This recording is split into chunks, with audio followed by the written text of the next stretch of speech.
ఒక చిన్న పల్లెటూరులో కథ అనగానే నల్లగా చేసి చూపిస్తారు. తెల్ల ఆర్టిస్ట్ని కూడా మసిపూసి చూపిస్తారు. ఎందుకంటే వాళ్ళు తెల్లగా ఉండరు అనే ఒక మిస్కాన్సెప్షన్ అనమాట. కొన్నిట్లా మేము కాన్షియస్గా ఫేర్ స్కిన్ ఉన్న ఆర్టిస్ట్ని పెట్టాం వాంటెడ్లీ. ఇప్పుడు ఇందిరమ్మ ఇండ్ల మధ్యలో జరిగే కథ అనగానే ఏం చేస్తారు, మొత్తం మసిపూసి అది చేసి ఇది చేసి డీగ్లామరైజ్ చేసి ముఖాలని.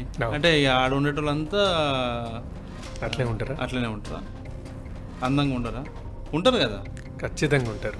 కానీ వాళ్ళని అందవిహీనంగా చేసి ముఖానికి డాంబర్ పూసి మసి పూసి నల్లగా చూపించి జిడ్డు మొహాలు చూపించి ఎందుకుంటారు అట్లా?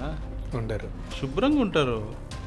ఉన్న వాటిలో 2 జతల బట్టలైనా మంచిగా ఉతుక్కొని మల్లెపూలు లెక్క ఉతుక్కొని వేసుకుంటారు. పౌడర్ కూడా వేసుకుంటారు స్త్రీలు.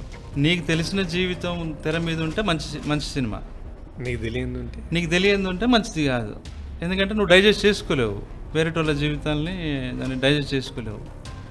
ఏమంటావు, ఏంది అది మట్టి గోడలు, ఏంది ఆ పెంట, ఆ మనుషులు ఏంది అట్లున్నారు, శుభ్రంగా లేరు, నల్లగా ఉన్నారు, అది ఉన్నారు ఇది ఉన్నారు. ఎందుకంటే అదే లైఫ్ కదా.